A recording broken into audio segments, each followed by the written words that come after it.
Children science Congress 2020 এ অংশগ্রহণকারী শিশু কিশোর শিক্ষার্থীবৃন্দ, অভিভাবকবৃন্দ এবং আজকের এই লাইভ অনুষ্ঠানে যারা আমাদেরকে দেখছেন, অংশগ্রহণ করেছেন, সবাইকে শুভ সন্ধ্যা। আসসালামু আলাইকুম। এই কংগ্রেসের আমাদের একটি থিম ছিল, সেটি হচ্ছে তথ্য থেকে জ্ঞান, অর্থাৎ ইংরেজিতে যদি আমরা বলি সেটি হচ্ছে ফ্রম ডেটা টু নলেজ।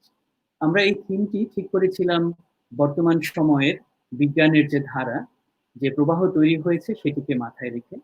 বর্তমান সময়ে গবেষণামূলক বিজ্ঞান এবং কম্পিউটার বিজ্ঞান, এই দুইয়ের সম্মিলনে এক বিশাল বিস্ফোরণ ঘটেছে ডেটা। এখন অনেক বেশি তথ্য আমরা পাচ্ছি এবং সেই তথ্যগুলো আমাদের বিজ্ঞানের বিভিন্ন ক্ষেত্র থেকে জমা হচ্ছে ইন্টারনেটে, জমা হচ্ছে বিভিন্ন গবেষণাগারের ওয়েবসাইটে। এই তথ্যগুলো বিশ্লেষণ করে আমরা নতুন নতুন অনেক ধারণা পাচ্ছি এবং নতুন নতুন আবিষ্কারের পথে তথ্যগুলো আমাদেরকে পথ দেখাচ্ছে।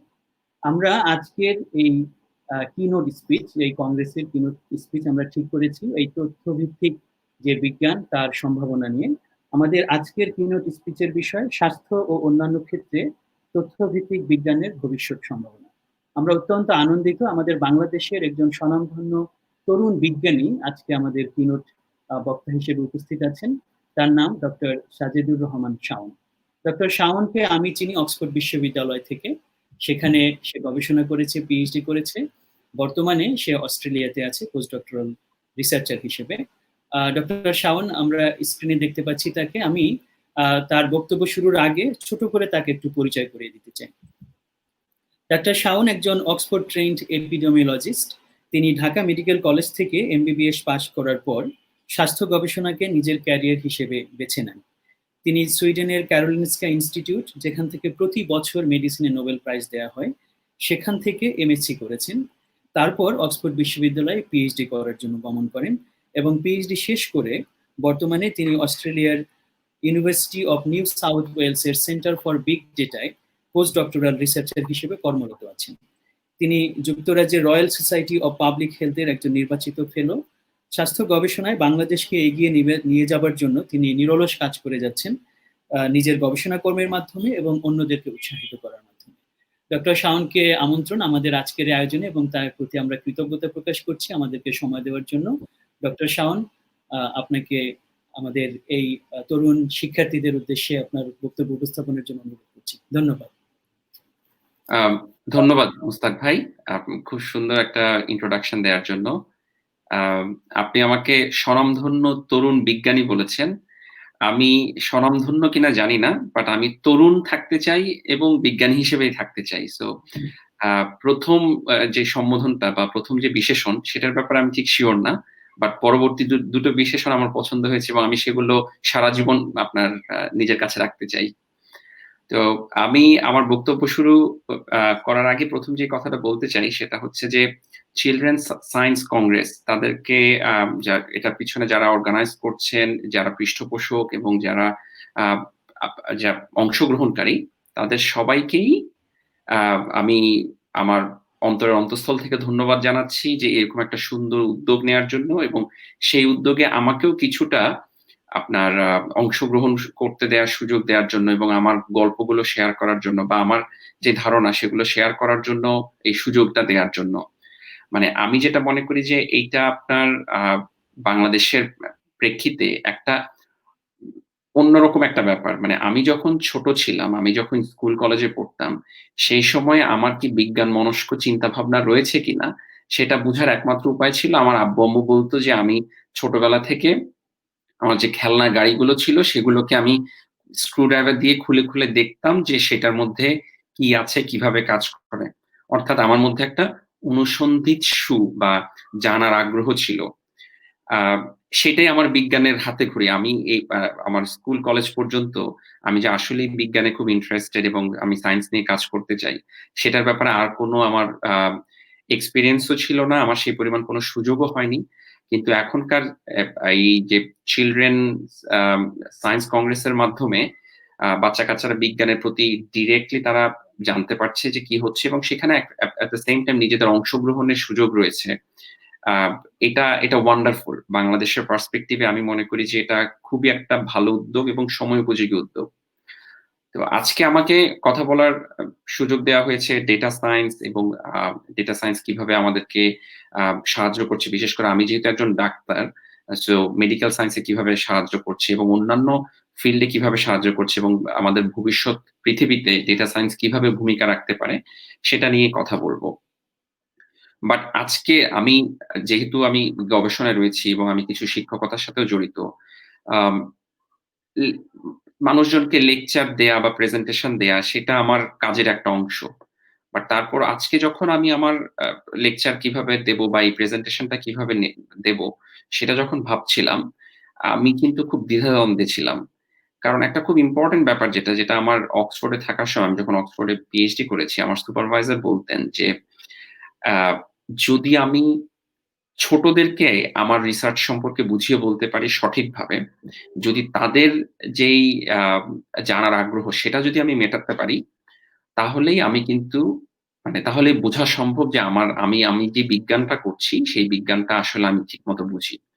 সো এটা আসলে আমি মনে করি এটা আমার জন্য পরীক্ষা যে আমি যে কাজগুলো করি বা যেই ফিল্ডে কাজ করছি, সেই ফিল্ড সম্পর্কে আ আপনাদের সবাইকে বোঝানো এবং হচ্ছে যে সেই ফিল্ড সম্পর্কে ধারণা দেয়া এবং আমার গল্পগুলো শেয়ার করা।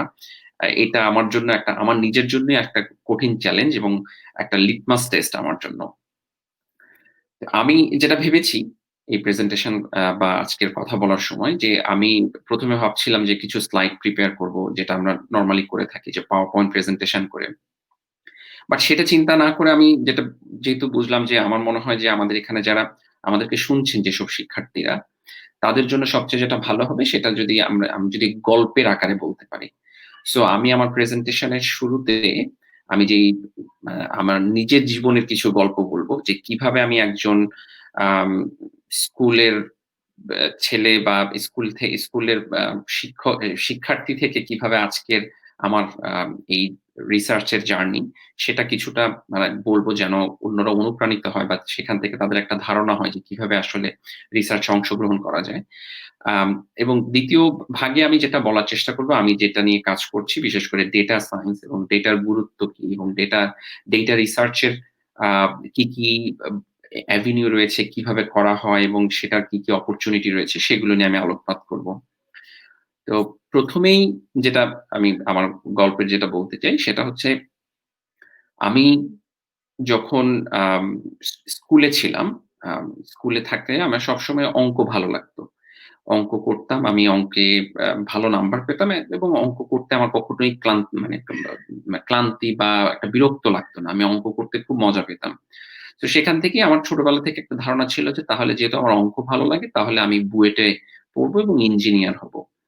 সেরকমই একটা প্ল্যান ছিল। তো আম আমি সেই প্ল্যান থেকেই শুরু করে আমি আ ক্লাস 7 থেকে ফৌজদারহাট ক্যাডেট কলেজে পড়েছি। সো ক্যাডেট কলেজে পড়ার সময় আমাদের 9 এ যখন একটা অপশন আসলো যে সায়েন্স নিয়ে তো অবশ্যই পড়বো। সায়েন্সে আ নিয়েছি কিন্তু 4th সাবজেক্ট হিসেবে কোন সাবজেক্টটা চয়েস করব? তো আমার মনে হলো যেহেতু আমি ডাক্তারি পড়বো না এবং যেহেতু আমি ইঞ্জিনিয়ারিং পড়বো, তো সেজন্য আমি আর বায়োলজি নিলাম না। আমি বায়োলজি না নিয়ে হায়ার ম্যাথ বা অন্যান্য সাবজেক্ট গুলো নিয়েছি যেগুলো হচ্ছে আমাকে ইঞ্জিনিয়ারিং এ সাহায্য করবে। কিন্তু বায়োলজি একেবারেই ছিল না আমার। আ কারণ তার মানে আমি মোটামুটি সিউর যে আমি আসলে ডাক্তারি পড়ব না। এরপরে যেটা হলো যে আমার যখন মেট্রিক পরীক্ষা শেষ হলো মানে এসএসসি পরীক্ষা শেষ হলো, শেষ হওয়ার পরে আমি চিটাগাং থেকে আমার আম্মু সহ ফেনী যাচ্ছি ট্রেনে করে। ট্রেনে যাওয়ার সময় যেটা হলো যে সেটা হচ্ছে আমাদের যে ট্রেনের সামনাসামনি যেই সিট, সেই সিটে একজন ডাক্তার বসলেন। চিটাগাং মেডিকেলের একজন ডাক্তার। তো আমার আম্মু উনার সাথে কথা বলছিলেন এবং যখন জানতে পারলেন যে উনি ডাক্তার, তো উনাকে বললেন যে, "দেখেন আমাদের তো খুব ইচ্ছে আমাদের ছেলে যেন ডাক্তারি পড়ে। কিন্তু ওকে তো আমরা কোনভাবেই রাজি করাতে পারিনি। সেজন্য সে বায়োলজিও নেয়নি।"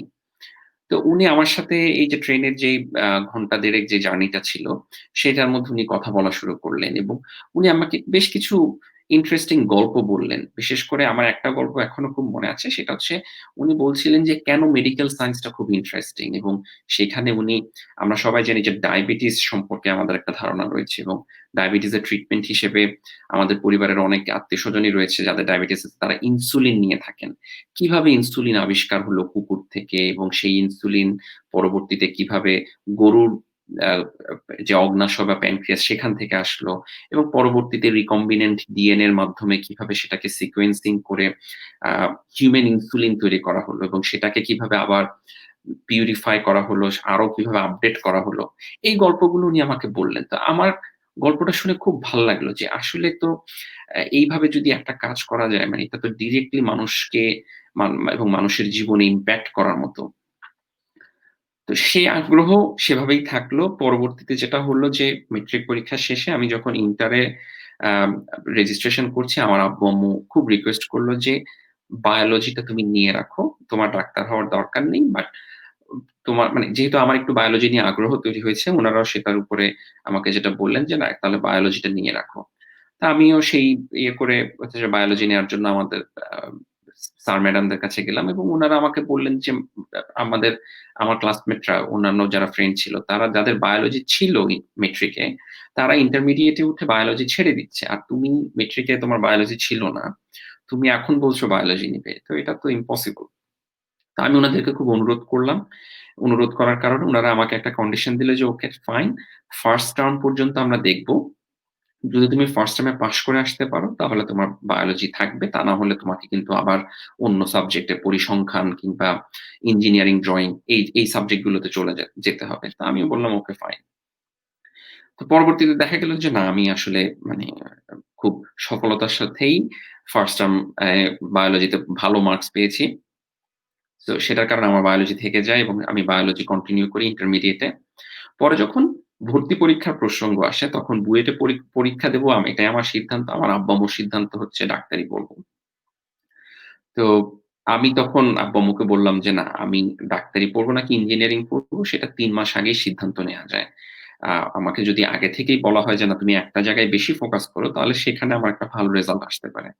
তো সেইখানে বাবা-মার সাথে অনেক আলোচনা, অনেক তোমার হচ্ছে যে পজিটিভ নেগেটিভ দিক আলোচনা করে আমরা পরবর্তীতে সিদ্ধান্তে উপনীত হলাম যে, না আমি মেডিকেলেই পরীক্ষা দেব। তো সেই হিসেবে আমি মেডিকেলে পরীক্ষা দিই এবং পরবর্তীতে ঢাকা মেডিকেল কলেজে চান্স পাই। তো আ ঢাকা মেডিকেলে আমি তখন আসি। কিন্তু ঢাকা মেডিকেলে আসার পরেও যেটা হয় যে মেডিকেলে যখন আমি ডাক্তারি পড়ি, ওই যে মনের ভিতরে অঙ্কের প্রতি ভালো লাগা এবং রিসার্চ এর প্রতি ভালো লাগা এবং রিসার্চ এ খুব একটা ইম্পোর্টেন্ট জিনিস সেটা হচ্ছে ক্রিটিক্যাল থিংকিং। যে একটা প্রবলেমকে নিয়ে কতটুকু গভীরভাবে চিন্তা করা সম্ভব এবং সেইটার কি উত্তর বের করা, কি সলিউশন বের করা, এই জিনিসগুলো আমাকে খুব টানতো।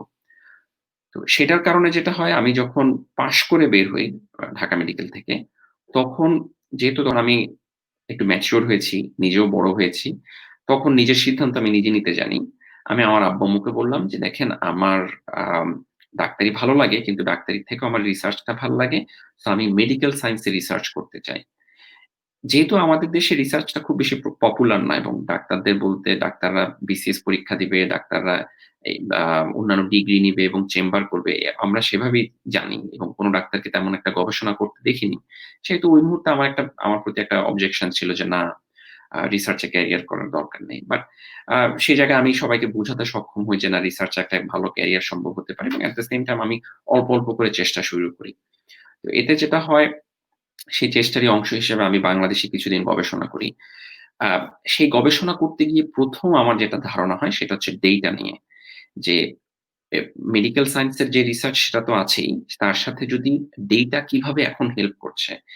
আ তো ১ম ওখানে আমার ডেটার প্রতি হাতেখড়ি হয় এবং আমি তখন রিয়ালাইজ করলাম যে আমার যে ডেটা সায়েন্স এবং ডেটার যে রিসার্চ, ডেটা সায়েন্স দিয়ে যে রিসার্চ করা, আম সেটার যে আগ্রহ সেটা জানার জন্য আমাকে আরো জানতে হবে, আরো পড়াশোনা করতে হবে। তো সেটার জন্য আমি ১ম যেটা করি আমি হচ্ছে যে সুইডেনে একটা মাস্টার্স করতে যাই। যেখানে হচ্ছে যে আ একটু আগে বলা হয়েছে সেটা হচ্ছে Karolinska Institute। Karolinska Institute প্রতি বছর মেডিসিনে নোবেল প্রাইজ ঘোষণা করে এবং সেখানে নোবেল প্রাইজ যারা উইনার মেডিসিনে যারা নোবেল প্রাইজ পান তারা Karolinska Institute এ আসেন, সেখানে বক্তব্য দেন এবং সেখান থেকে প্রাইজ নেন। তো সেই ইনস্টিটিউশনে আমি স্কলারশিপ এর জন্য এপ্লাই করি এবং সেই স্কলারশিপ আমি পেয়ে আমি সেখানে মাস্টার্স করতে যাই এবং ২০১৫ এবং ১৬ তে যারা নোবেল প্রাইজ পেয়েছেন মেডিসিনে তাদের সাথে দেখা করারও একটা সুযোগ হয়েছিল সেখানে স্টুডেন্ট হিসেবে। তো সেখানে আমার ১ম হাতেখড়ি হয়। কিভাবে রিসার্চটা করতে হয় মেডিকেল সায়েন্স এ। সেটা করার পরে যেটা হলো যে এরপরে আমি চিন্তা করলাম যে না আমাকে রিসার্চ জানার জন্য নেক্সট যে ধাপ সেটা হচ্ছে যে একটা পিএইচডি করা। সেই পিএইচডির জন্য আমি কাজ করতে চাই। তো সেই পিএইচডি করার জন্য আমি তখন অক্সফোর্ড ইউনিভার্সিটিতে এপ্লাই করি এবং সেখানেও স্কলারশিপ এর পেয়ে যাই আমি এবং সেই স্কলারশিপ নিয়ে আমি আ অক্সফোর্ডে পিএইচডি আ ৩ বছর ধরে পিএইচডি করি। গত বছর আমি পিএইচডি শেষ করে এখন আমি হচ্ছে অস্ট্রেলিয়াতে চলে আসি। অস্ট্রেলিয়ার এখানে university of New South Wales এ তাদের সেন্টার ফর বিগ ডেটা বলে একটা প্রতিষ্ঠান আছে, সেইখানে আমি কাজ করছি। তো এইটা হচ্ছে আমার নিজের জীবনের গল্প যে একেবারে স্কুল লাইফ থেকে শুরু করে আজকে আমার যেই অবস্থান সেটার একটা আ ব্রিফ একটা সিনারিও যে আমি কিভাবে আমার জার্নিটা হয়ে আসে। আম এইটার প্রেক্ষিতে আমি যেটা বলতে চাই যে এখানে আমি কিছু কথা বলেছি। একটা হচ্ছে ডেটা সায়েন্স, একটা হচ্ছে বিগ ডেটা, একটা হচ্ছে মেডিকেল সায়েন্স এর রিসার্চ। আম এখানে অনেকের প্রশ্ন আসতে পারে ডেটা বলতে আমরা আসলে কি বুঝাচ্ছি? ডেটা বলতে আসলে যেহেতু আমাদের এখন কম্পিউটারাইজড ওয়ার্লড, যেহেতু ইন্টারনেটের অ্যাক্সেস এত বেশি, আমরা প্রতিনিয়ত যে কথাগুলো বলছি, প্রতিনিয়ত যে Facebook ব্যবহার করছি বা অন্যান্য সোশ্যাল মিডিয়া ব্যবহার করছি, সবগুলোতেই কিন্তু ডেটা জেনারেট হচ্ছে। অর্থাৎ আমাদের প্রতিটা কাজে, প্রতিটা আমাদের যে ইন্টারনেটের যেই ইনফরমেশন বা আমরা যে একটা হাসপাতালে যাচ্ছি, সেই হাসপাতালে আমাদেরকে নাম ঠিকানা লিখতে হয়, আমাদের বয়স বলতে হয়, আমাদের ওজন বলতে হয়, উচ্চতা বলতে হয়। এই সবগুলোই কিন্তু ডেটা। আগের পৃথিবীতে যেটা ছিল যখন পৃথিবীতে আমাদের কম্পিউটার ছিল, কিন্তু কম্পিউটার গুলো খুব বেশি পাওয়ারফুল ছিল না। মানে আমরা যারা Windows 95 ব্যবহার করে ১ম ৯০ দশকের বা ২০০০ সালের দিকে যখন বাংলাদেশে ১ম কম্পিউটার পেয়েছি, মানে সেই সময় কম্পিউটারে কাজ করা কতটা ডিফিকাল্ট ছিল সেটা আমরাই জানি আরকি। তো সেই কম্পিউটিং পাওয়ার কিন্তু মানুষের অনেক ইমপ্রুভ হয়েছে। মানে আগে যেটা ছিল যে, আগেও এই ডেটা গুলো এভেইলেবল ছিল। কিন্তু সেই ডেটা গুলোকে কিভাবে মানুষজন রিসার্চ এর কাজে কম্পিউটিং কম্পিউটারের মাধ্যমে কাজে লাগাবে, সেই ক্যাপাবিলিটি টা মানুষের ছিল না। কিন্তু এখন মানুষজনের আমরা যারা মানে নিজেদের যে ল্যাপটপ ব্যবহার করি সেগুলো অনেক স্ট্রং এবং সেটা ছাড়াও যখন আমরা রিসার্চ এর কাজে যেই কম্পিউটার গুলো ইউজ করি, যেমন আমার মনে হয় এখানে অনেকেই শুনে থাকবে সুপার কম্পিউটার বলে একটা ব্যাপার আছে। যে সুপার কম্পিউটার বা এগুলো মানে এরা একসাথে অনেক ডেটা একসাথে এনালাইজ করতে পারে এবং এই ডেটা গুলোকে তারা বিভিন্নভাবে প্রসেস করতে পারে। তো সেটার কারণে যেটা হচ্ছে মানুষের কিন্তু একটা ক্ষমতা চলে এসেছে যে নিত্য নৈমিত্তিক যে ডেটা আমরা তৈরি করছি সে বা সেটা ছাড়াও আরেকটা ইম্পোর্টেন্ট যেই ডেটা সেটা হচ্ছে যে আমাদের জেনেটিক্স এর ডেটা আছে, আমাদের আম আ বিভিন্ন হসপিটালের ডেটা আছে। এই সবগুলো ডেটাকে যদি আমরা একত্রে করি, ডেটার সাথে ডেটার যে কথা বলা বা কম্পিউটারের সাথে যে কম্পিউটারের কথা বলা, সেইটা দিয়ে কিন্তু প্রেডিক্ট করা সম্ভব যে কারো কি কোনো অসুখের ক্ষেত্রে তার কোনো রিস্ক থাকবে কিনা বা কত রিস্ক থাকলে কতটুকু থাকবে। আমি একটা ছোট্ট উদাহরণ দিয়ে বলি। আমেরিকার জনস হপকিন্স ইউনিভার্সিটি থেকে তারা একটা অ্যালগরিদম ক্রিয়েট করেছে যে কোনো মানুষের যদি ডিপ্রেশন বা হতাশায় যদি ভুগতে থাকে, সেটা শনাক্ত করার জন্য তারা Twitter এবং Facebook এর মানুষজন যে স্ট্যাটাস দেয়, সেই স্ট্যাটাসের কিন্তু অ্যালগরিদম দিয়ে তারা কিন্তু প্রেডিক্ট করতে পারে যে মানে আমাদের যে ফ্রেন্ড সার্কেল এ যারা আমাদের Facebook এ যারা ফ্রেন্ড রয়েছে, তাদের মধ্যে কি কেউ হতাশায় ভুগছে কিনা? সো এভাবে Facebook এর ডেটাটা দিয়েও কিন্তু অনেক রিসার্চ হচ্ছে এবং আরো ভবিষ্যতে হবে। এটা একটা জাস্ট সিম্পল উদাহরণ। তো যেটা বলছিলাম যে কম্পিউটার যেহেতু এখন অনেক বেশি পাওয়ারফুল হয়ে গিয়েছে, আমরা এখন অনেক লার্জ অ্যামাউন্ট এর ডেটা একসাথে এনালাইজ করতে পারি। মানে আমার নিজেরই সুযোগ হয়েছে আমার পিএইচডি কাজের জন্য বা এখনকার বর্তমান কাজের জন্য। আম আমরা বড়, বড় ডেটা সেট নিয়ে কাজ করি এবং এই ডেটা সেট গুলো কিন্তু আসলে অনেকে ভাবতে পারে এই ডেটা সেট গুলো একেকটা ডেটা সেট কয়েক হাজার গিগাবাইট হতে পারে। আ এবং মানে বহু মানুষের মানে হাজার মানে কয়েক হাজার কোটি ডেটা থাকতে পারে একটা ডেটা সেটের ভিতরে। তো এইগুলো এনালাইসিস করা এটা যদি আমি চিন্তা করি যে আমার পেন ড্রাইভ এ থাকবে বা আমার ল্যাপটপের হার্ড ডিস্কে আমি সেভ করে রাখবো।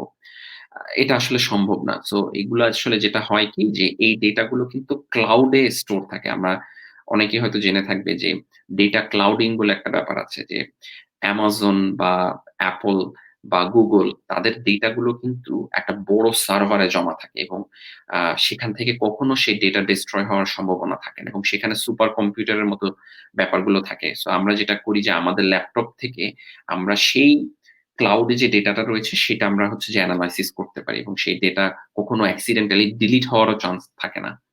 কারণ আমার কম্পিউটার থাকলে আমার কম্পিউটার ক্র্যাশ করতে পারে। প্রথম কথা হচ্ছে আসলে আমাদের যে কম্পিউটারগুলো আমরা ব্যবহার করি নিজেরা নিত্যনৈমিত্তিক কাজে, সেটা আসলে এত দূর এত বিগ ডেটাকে সে এনালাইসিস করতেও পারবে না।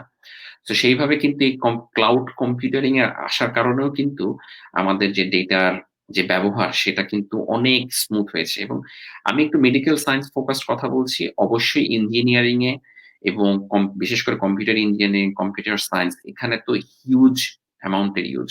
মানে আমরা এই যে Google এর যত কিছু ব্যবহার করছি, Google ট্রান্সলেটর থেকে শুরু করে Gmail থেকে শুরু করে Google ম্যাপ এই সবগুলোই কিন্তু এইসব অ্যালগরিদম বা ডেটা সায়েন্স এর কিন্তু অনেক রিসার্চ এটার পিছনে রয়েছে।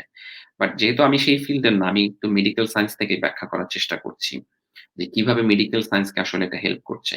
আমরা জানি যে আমাদের অনেকেরই জিনোম সিকোয়েন্স এখন করা সম্ভব এবং জিনোম মানে এখানে কোটি ডেটা একেকজনের মানুষ থেকে এবং সেগুলোকে এনালাইসিস করে আমরা এখন ডিটারমাইন করতে পারছি যে কার আসলে ক্যান্সার হওয়ার সম্ভাবনা রয়েছে, কার আসলে ডায়াবেটিস হওয়ার সম্ভাবনা রয়েছে এবং সেক্ষেত্রে তারা কি প্রতিরোধমূলক ব্যবস্থা নিতে পারে সেটা। আমি এখানে ছোট্ট একটা উদাহরণ দিই। যেমন আমি যখন অক্সফোর্ডে পিএইচডি করি, আমার পিএইচডির গবেষণার বিষয় ছিল যে আমরা জন্মের সময় যে আমাদের যে ওজন থাকে, মানে একটা বাচ্চা যখন জন্মগ্রহণ করে আমাদের সবারই একটা ওজন ছিল। কেউ একটু বড় হয়েছে জন্মের সময় আমরা যেটা বাবা-মাদের থেকে শুনে থাকি, কেউ একটু ছোট হয়েছে।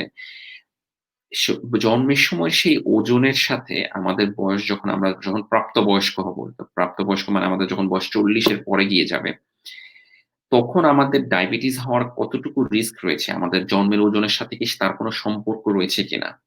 সেই জিনিসটা কিন্তু আমি আমার গবেষণা করেছি আমার অক্সফোর্ডে। আ এবং সেখানেও কিন্তু প্রায় ১,০০,০০,০০০ আম ১,৩০,০০,০০০ লোকের উপরে এই গবেষণা করে কিন্তু আমরা বের করার চেষ্টা করেছি এবং আমি আমার গবেষণায় দেখিয়েছি যে জন্মের সময় যদি আমাদের ওজন কম থাকে বা আমরা যদি সাইজে ছোট হয়ে থাকি, তা আমাদের কিন্তু ডায়াবেটিসের রিস্ক আমরা যখন প্রাপ্তবয়স্ক হব সেটা কিন্তু অনেক বেশি থাকবে। মানে এখানে খুব মজার ব্যাপার যে এটা আমাদেরকে আসলে কতভাবে হেল্প করছে যে এটা ইম্পসিবল যে আমার বয়স যখন ৪০ তখন আমার ডায়াবেটিস হচ্ছে কিনা সেটা আমি হয়তো জানতে পারি। কিন্তু তখন আমি আমার জন্মের সময় কত ওজন ছিল সেটা জানা সম্ভব না। আবার আমি যখন জন্মের সময় যদি ওজন পেয়ে থাকি, সেইটাকে আসলে ৪০ বছর পরে গিয়ে কি হবে সেটাও জানা খুবই ডিফিকাল্ট। বাট ডেটা সায়েন্স কিন্তু আমাদেরকে এই ব্যাপারগুলো মানে সুবিধা করে দিচ্ছে যে আমরা মানুষজনের হসপিটালে তাদের জন্মের সময় যে ওজন ছিল সেই ডেটাটা নিয়ে এবং বর্তমানে তাদের যে ডায়াবেটিস আছে নাকি নেই সেটা যে রক্তে পরীক্ষা করে দুটোকে আমরা লিংক করার চেষ্টা করেছি এবং লিংক করে আমরা বের করেছি যে যেটা বললাম যে যাদের জন্মের সময় ওজন কম, তাদের ডায়াবেটিসের হওয়ার রিস্ক বেশি। তো এটা একটা জাস্ট নিজের উদাহরণ যে আমি কি ধরনের কাজ করেছি। আম অনেকে বলতে পারে যে আমি এই মুহূর্তে রোগী দেখছি না। কিন্তু রোগী দেখার থেকেও এটা আসলে অনেক বেশি স্যাটিসফাইং। কারণ আমাদের রিসার্চে আমরা একটা কথা বলি যে মেডিকেল সায়েন্স এর research it can save life million at A time. So আমি যখন একজন ডাক্তার হিসেবে কাজ করছি, আমি হয়তো একটা দিনে ১০ জন রোগী দেখছি বা ৫০ জন রোগী দেখছি এবং ৫০ জনকে আমি বাঁচানোর জন্য চেষ্টা করছি। হুইচ ইস ভেরি নোবেল এবং সেটারও দরকার রয়েছে। বাট রিসার্চাররা কিন্তু ব্যাকগ্রাউন্ড থেকে কাজ করে যাচ্ছে যে আমার যে আবিষ্কৃত কোনো একটা যদি ইনফরমেশন বা কোনো একটা যদি ওষুধ বা কোনো একটা ভ্যাকসিন, সেটা কিন্তু যদি কাজ করতে পারে এবং সেই কাজের মাধ্যমে কিন্তু আমি একই সাথে কোটি মানুষের জীবন বাঁচাতে পারবো। আ এইটা এটা এইজন্য একদিনে সম্ভব না। এর জন্য সবচেয়ে বড় যেই গুণটা সেটা দরকার হচ্ছে ধৈর্য এবং জানার আগ্রহ। কারণ একদিনে কোনো কিছু চট করে জানা সম্ভব না। এক আ সো এইজন্য ধৈর্য ধরে অনেকদিন ধরে কাজ করে যাওয়াটা। যেমন আমি যেটা বললাম যে বাচ্চাদের ওজনের সাথে পরবর্তীতে ডায়াবেটিস হওয়ার সম্পর্ক যেটা পেয়েছি, সেখান থেকে কিন্তু আমরা এই যে আমাদের মতো বাংলাদেশের মতো যেসব দরিদ্র দেশগুলো রয়েছে, সেখানে কিন্তু অনেক বাচ্চারাই অপুষ্টিতে ভুগে এবং তাদের বাচ্চা জন্মের সময় ওজন কম থাকে। কারণ তাদের মারাও অপুষ্টিতে ভুগে। সো আমরা যদি মাদের পুষ্টি বাড়াতে পারি এবং জন্মের সময় যদি বাচ্চাদের যে একটা ওজন সেটা যদি বাড়াতে পারি, মাকে যদি আমরা হচ্ছে ঠিকমতো খাবার দিয়ে, মাকে সে ঠিকমতো যত্ন নিয়ে যদি বাচ্চাদের ওজন বাড়াতে পারি, সেই ক্ষেত্রে কিন্তু আমরা কোটি মানুষের ডায়াবেটিস থেকে ভবিষ্যতে যেন তাদের ডায়াবেটিস না হয়, সেটা কিন্তু প্রিভেন্ট করতে পারছি। সো এইভাবে কিন্তু রিসার্চ কিন্তু ব্যাকগ্রাউন্ডে আ অনেক, অনেক হেল্প করতে পারে। এখানে আমি আরেকটা ছোট্ট উদাহরণ দিই যে কিছুদিন আগে আমরা জানি যে এখন একটা প্যান্ডেমিক চলছে করোনা ভাইরাসের জন্য। কিছুদিন আগে আমি নিজে এবং আমরা কেমব্রিজ ইউনিভার্সিটি এবং ইউরোপের আরো অন্যান্য ইউনিভার্সিটির সাথে যুক্ত হয়ে আমরা বাংলাদেশ সহ ১৬ টা দেশের জন্য আমরা দেখার চেষ্টা করেছি যে করোনা ভাইরাসের জন্য আসলে কতদিন লকডাউন রাখা উচিত এবং কতদিন শিথিল করা উচিত। এই ব্যাপারগুলো আমরা জানার চেষ্টা করেছি কম্পিউটার মডেল এবং প্রেডিকশন এর মাধ্যমে। সো এতে যেটা সুবিধা হয়েছে যে আমরা মানে ভবিষ্যৎ তো আসলে বলাটা খুব কঠিন। কিন্তু সায়েন্স আমাদেরকে এমন একটা সুবিধা করে দেয় যে সায়েন্স কিন্তু আমাদেরকে সাহায্য করে যে কিভাবে আমরা প্রেডিক্ট করব যে ভবিষ্যতে কি হতে পারে। তো সেইভাবে আমরা কিন্তু আ বাংলাদেশ সহ ১৬ টা দেশের জন্য পুরো পৃথিবীতে দেখানোর চেষ্টা করেছি যে করোনা ভাইরাস আসলে তাদেরকে কতটুকু এফেক্ট করবে এবং সেটার জন্য আমরা কিভাবে লকডাউন করব এবং কিভাবে লকডাউন শিথিল করব। এই জিনিসগুলো কিন্তু আমরা বের করে আমরা গভর্নমেন্ট গুলোকে দিয়েছি এবং সেখান থেকে তারা হচ্ছে যে কাজ করার চেষ্টা করছে। এবং এইটা কিন্তু আ অনেক বড় একটা কাজ এবং এখানেও কিন্তু ডেটা সায়েন্স এর ব্যাপার। কারণ ডেটা বর্তমান যে করোনার যে ডেটা রয়েছে সেই ডেটা গুলোকে দিয়েই কিন্তু আমরা ম্যাথমেটিক্যাল মডেলিং করে ভবিষ্যৎ জানার চেষ্টা করছি। সো এইভাবে ভিন্ন, ভিন্ন অনেক কাজে আ ডেটা সায়েন্স ব্যবহার করা সম্ভব। মেডিকেল সায়েন্স এ তো অবশ্যই এবং প্রতিদিন মেডিকেল সায়েন্স এ নতুন, নতুন আবিষ্কার হচ্ছে শুধুমাত্র ডেটা সায়েন্স এর কারণে। এবং যেটা বললাম যে আমাদের এই মুহূর্তে আ ভ্যাকসিন থেকে শুরু করে আমাদের যে ক্যান্সারের ড্রাগ, আমাদের যে জেনেটিক যে আমাদের রিস্ক বোঝা যে কারো ফ্যামিলিতে কি ক্যান্সারের রিস্ক বেশি বা কারো ফ্যামিলিতে কি ডায়াবেটিস এর রিস্ক বেশি কিনা। এই সবগুলোর পিছনেই কিন্তু ডেটা কাজ করছে। তো আমি এখনো যেখানে কাজ করি সেখানে আমরা হচ্ছে যে এটার নাম হচ্ছে সেন্টার ফর বিগ ডেটা। তো আমরা এখানে অনেক বড়, বড় ডেটা নিয়ে কাজ করি যেটা বললাম যে যেগুলো আসলে আম নরমাল কম্পিউটারে কাজ করা সম্ভব না। এগুলো সুপার কম্পিউটারে কাজ করতে হয়। এখানে আমি একটু মজার তথ্য বলি না, অনেকে হয়তো ভাবছে যে সুপার কম্পিউটার আসলে দেখতে কিরকম?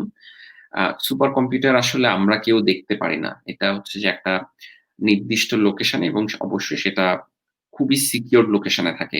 সেখানে সবার যাওয়ার বা কাজ করার কোনো সুযোগ নেই। কারণ এটা খুবই সিক্রেট জায়গায়, সিকিউরড লোকেশনে অনেকগুলো কম্পিউটারের আ আ একসাথে সমন্বয়ে একটা কম্পিউটার যেটা মানে দেখার মতো আসলে কিছু না। আমি যখন বা কেউ যখন সুপার কম্পিউটারে কাজ করে, তারা সুপার কম্পিউটারে একটা উইন্ডো শুধুমাত্র পায়। সেই উইন্ডোতে আমরা কোড লিখি এবং কোড লেখার কারণে সেটা হচ্ছে যে আমরা সেভাবে ওখান থেকে তখন ডেটাটা এনালাইসিস হয়। সো কম্পিউটার যেটা করে, আমি এখানে তাকে কোড দিচ্ছি যে, "তুমি আমাকে এই কাজটা করে দাও।" সে আমার এই কমান্ডটা সে হচ্ছে যে ওই সুপার কম্পিউটারের কাছে পাঠায়। সুপার কম্পিউটার তখন সেটা এনালাইসিস করে রেজাল্টটা তখন সে আমাকে আবার আমার কম্পিউটারে ফেরত পাঠায়। সো আমি কিন্তু বাসায় আমার ল্যাপটপে বসে ওই সুপার কম্পিউটারের সাথে কানেক্টেড হতে পারি এবং সেইখানে কাজ করতে পারি।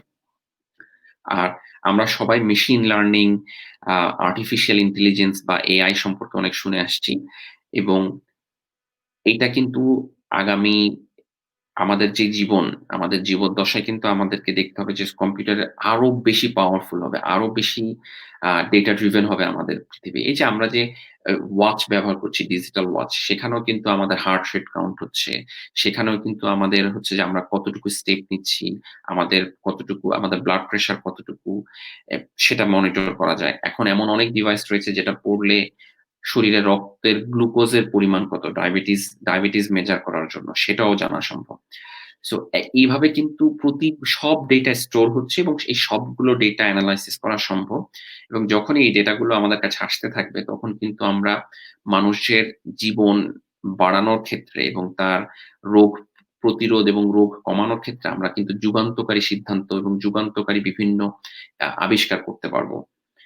আর এটা গেল হচ্ছে যে ওভারঅল মানবতার জন্য হচ্ছে যে কিভাবে কাজ করছে। আর আমরা যদি নিজস্ব ক্যারিয়ারের কথাও চিন্তা করে থাকি, সেখানে একটা ইম্পোর্টেন্ট ব্যাপার যে ডেটা সায়েন্স বা কোডিং জানাটা এখন আমি মনে করি আম বর্তমান যে পৃথিবী সেটাতে একজন ইন্টেলিজেন্ট ওয়ার্ল্ড সিটিজেন বা গ্লোবাল সিটিজেন হিসেবে কোডিং জানাটা ম্যান্ডেটরি।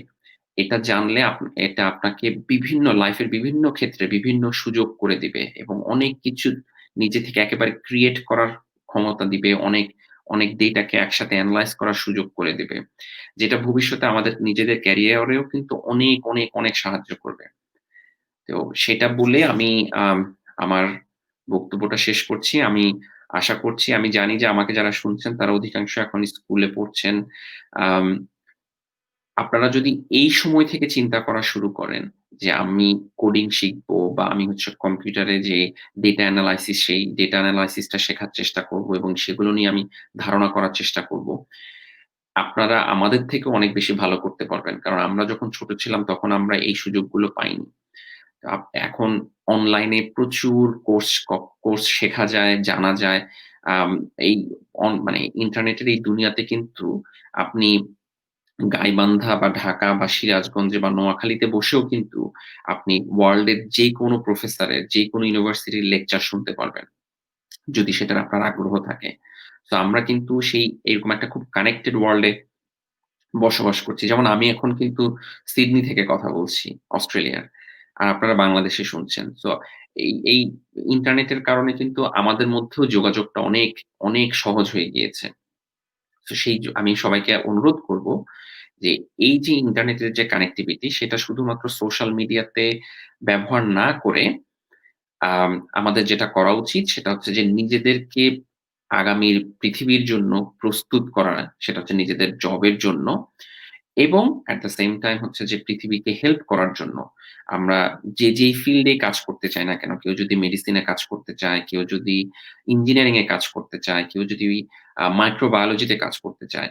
আ যেই ফিল্ডে কাজ করতে চান না কেন, সেখান থেকে কিন্তু আপনারা অনেক বেশি কাজ করতে পারবেন যদি আপনারা ডেটা সায়েন্স এবং আম রিসার্চ এর যে মেথোডোলজি রয়েছে বা যে রিসার্চ এর যে টেকনিক গুলো রয়েছে, সেগুলো যদি এখন থেকে অল্প, অল্প করে শেখা শুরু করেন। এবং আমি আমার বক্তব্যে একদম শুরুতে বলেছিলাম যে ছোটবেলা থেকে আমি একটা জিনিসই বুঝতে পেরেছি যে আমার লজিক্যাল থিংকিং বা আমরা যেটাকে বিজ্ঞানের ভাষায় লজিক্যাল এন্ড ক্রিটিক্যাল থিংকিং বলি যে একটা বিষয় কেন হচ্ছে? মানে আমি একটা জিনিস দেখছি যে এটা হচ্ছে। এটার আমি খুব শর্ট একটা এনালাইসিস করতে পারি। ও আচ্ছা এই কারণে এটা হচ্ছে। বাট এটা কিন্তু ডিপ থিংকিং বা ক্রিটিক্যাল থিংকিং হলো না। আপনি যদি মানে প্রবলেম সলভিং যে থিংকিং গুলো করতে পারেন, আ দ্যাট উড বি ওয়ান্ডারফুল এবং এইটাও একটা শেখার কিন্তু একটা স্কিল।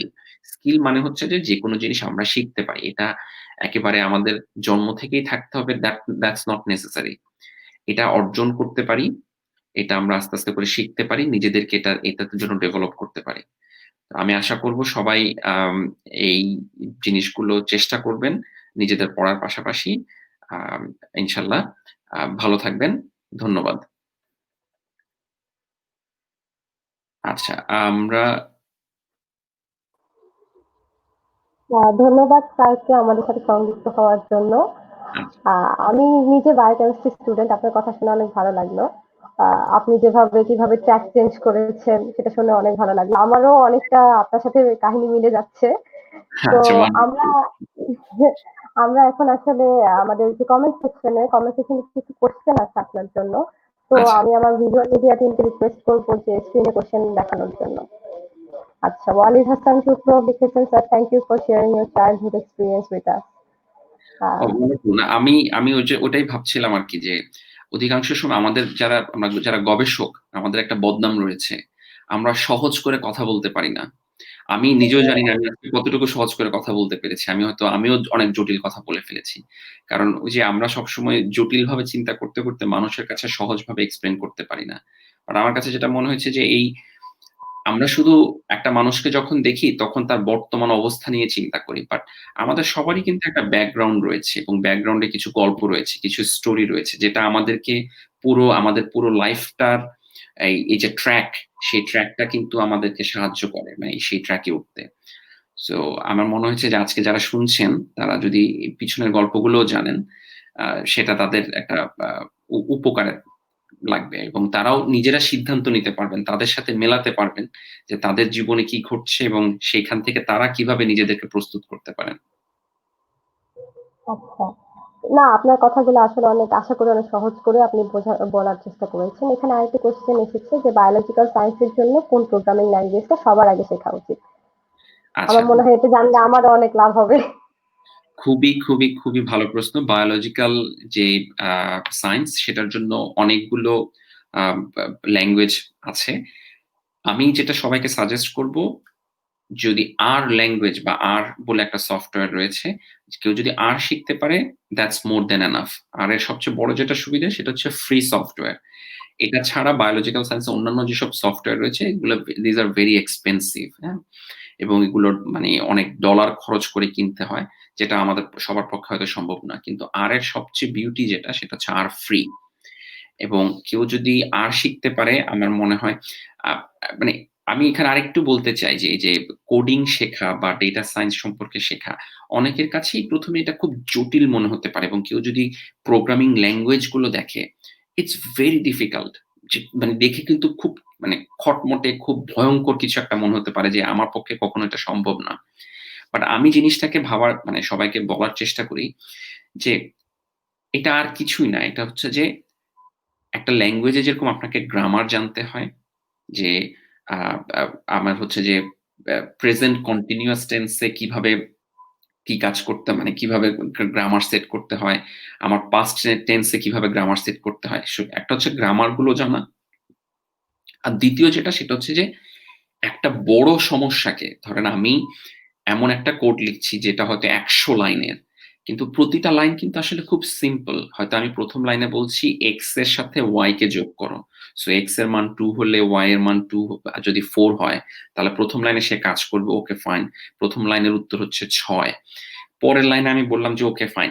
x এবং y কে যে যোগ করলা সেটার যে উত্তর সেটাকে তুমি মাল্টিপ্লাই করো হচ্ছে যে পাই দিয়ে।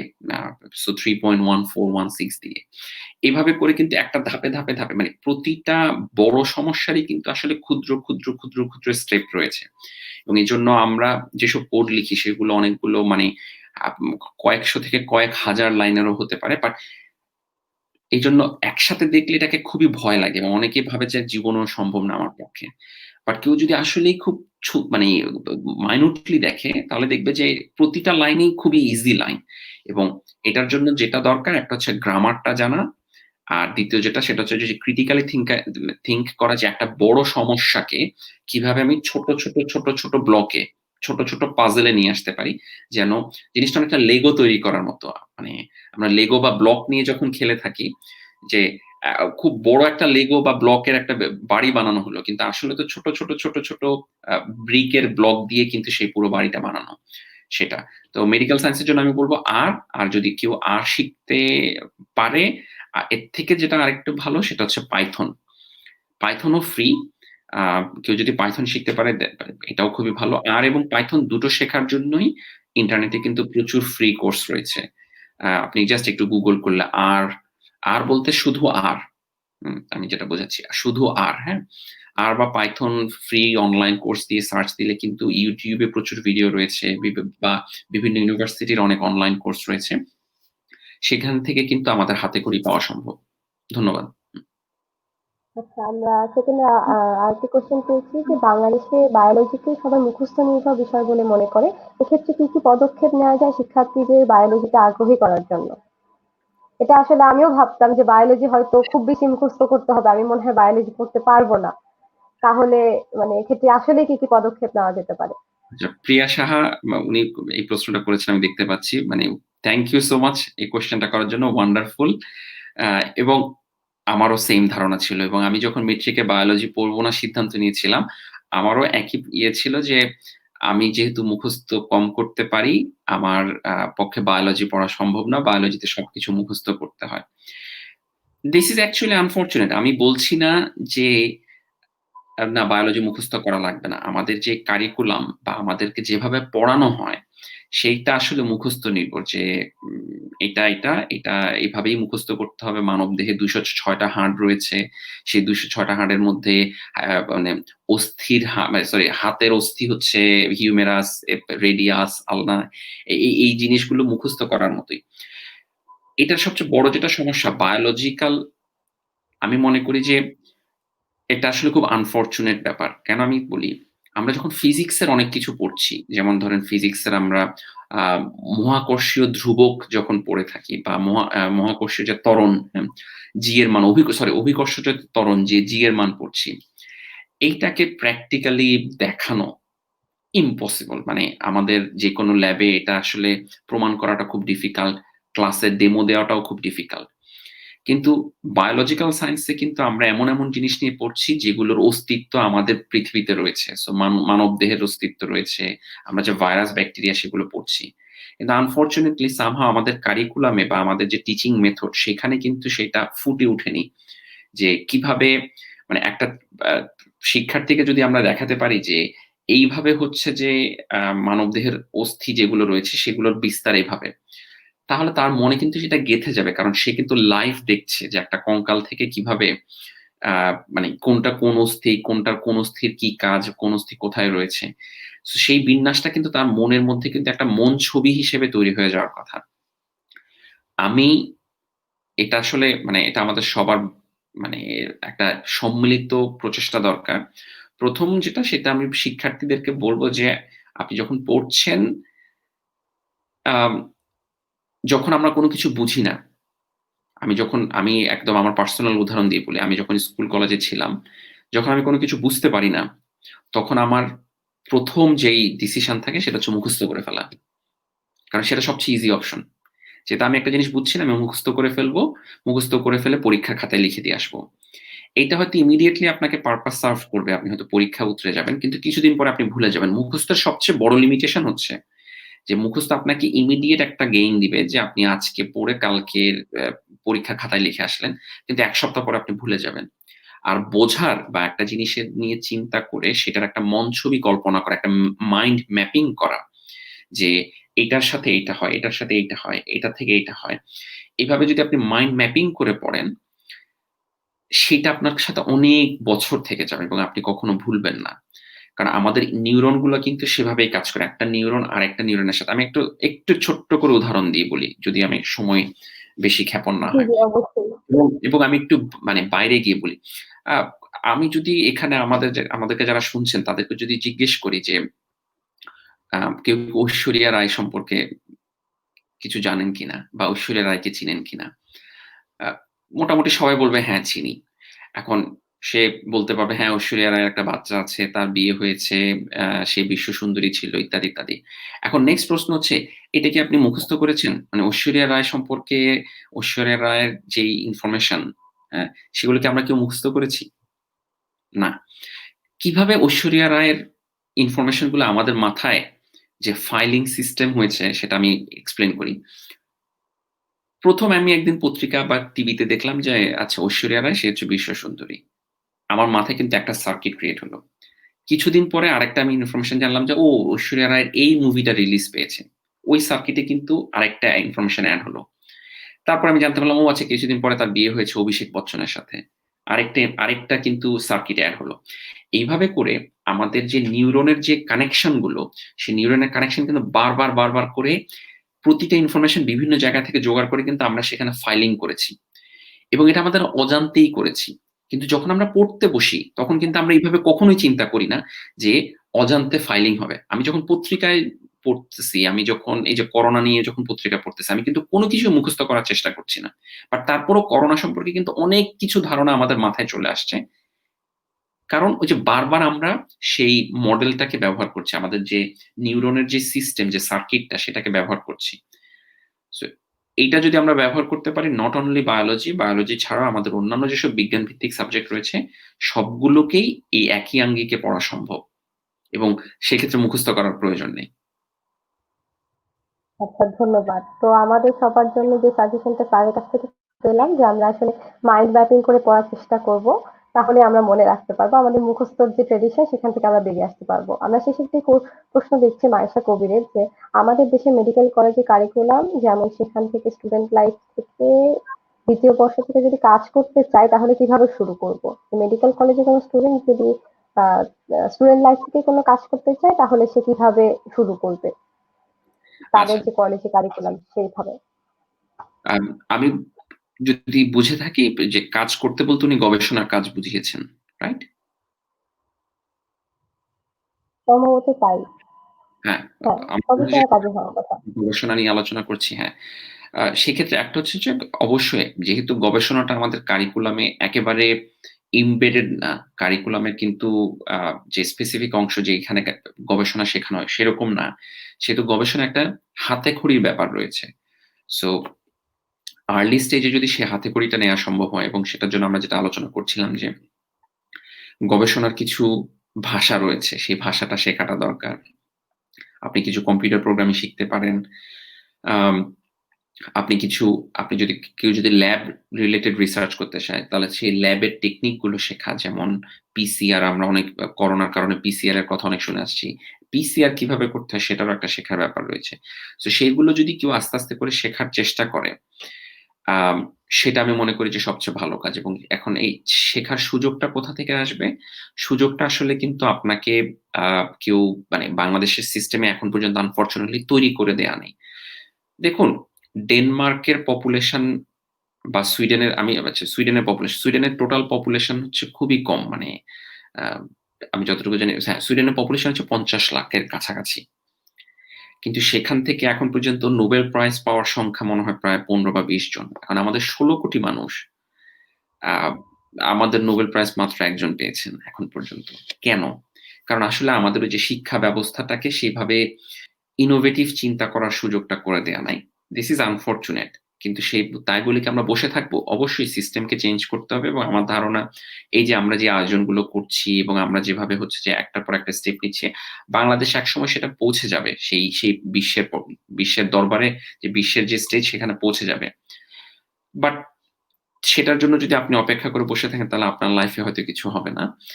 এইজন্য আপনাকে আনফরচুনেটলি যেটা সিস্টেম যেহেতু ক্রিয়েট করা নাই, এই সিস্টেমটা আপনাকে নিজেকে ক্রিয়েট করতে হবে। নিজেকে অ্যাক্টিভলি স্টেপ নিতে হবে। যে ওকে ফাইন, আমি অমুক জায়গায় অমুক স্যার এই রিসার্চটা করেন। আমি শুনতে পেরেছি। উনার সাথে একটু যোগাযোগ করি। উনার সাথে একটু কথা বলার চেষ্টা করি, আমার আগ্রহটা শেয়ার করি। এবং আমি এতটুকু হলফ করে বলতে পারি যে যারা রিসার্চের সাথে বিভিন্ন প্রতিষ্ঠানে জড়িত, বাংলাদেশের যেকোনো শিক্ষা প্রতিষ্ঠান বা যেকোনো প্রতিষ্ঠানে, তারা সবাই কিন্তু অন্যদেরকে শেখানোর ব্যাপারে খুবই আগ্রহী। রিসার্চারদের মধ্যে এই একটা জিনিস খুবই, খুবই কমন যে তারা কিন্তু মানুষজনকে শেখানো এবং মানুষজনকে হচ্ছে সুযোগ তৈরি করে দেয়া, এটার ক্ষেত্রে কিন্তু তারা খুবই উদার। সো আপনি যদি সাহস করে কারো সাথে যোগাযোগ করেন যে আমি এই ব্যাপারে আমার কাজ করার আগ্রহ আছে, আমি দেখেছি, এবং সেটার জন্য আপনাকে কিছু Google সার্চ দিতে হবে। কিছু আপনার ধরেন সিনিয়রদের সাথে কথা বলতে হবে যে আমি এই কাজটা করতে চাই। এই কাজে পরিচিত বা রিসার্চ করছে এরকম কেউ কি আপনাদের জানাশোনার মধ্যে রয়েছে কিনা? সো তখন আপনি তার সাথে যদি একটা অ্যাপ্রোচ করেন, তাকে যদি একটা ইমেইলে একটা সুন্দর করে তাকে লিখেন যে আমি এটা করতে চাই, বা তার থেকে যদি একটা ফোন নাম্বার জোগাড় করে তার সাথে দেখা করেন, আমার মনে হয় যে এটা কিন্তু আপনি শুরু থেকেই শুরু করতে পারবেন এবং আম it will give you a lot of opportunity.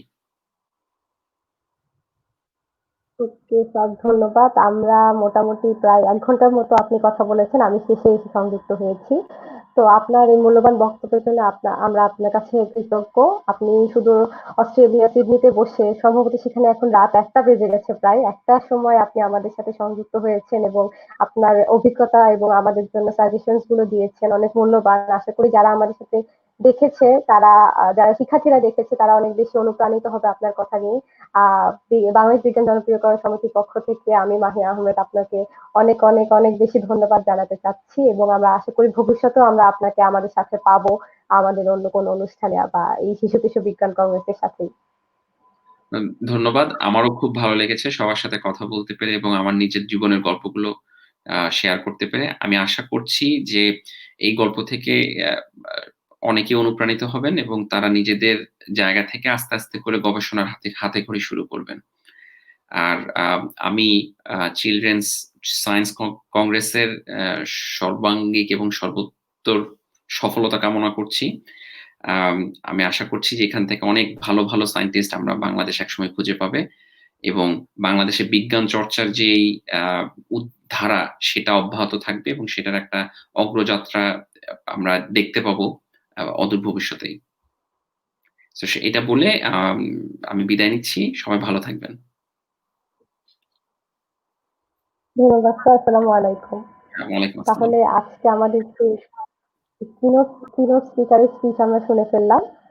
শিশু কিশোর বিজ্ঞান কংগ্রেসের আজকের এই প্রোগ্রামটি আমরা এখানে আজ শেষ করছি। কালকে আমাদের যৌথ কংগ্রেস থাকবে এবং আমাদের যে রেজাল্ট কি সেটাও কালকে দেওয়া হবে। সে পর্যন্ত আমরা একটু ওয়েট করি। আমি মাহিয়া আহমেদ এখানেই সবাইকে শুভরাত্রি জানিয়ে শেষ করছি।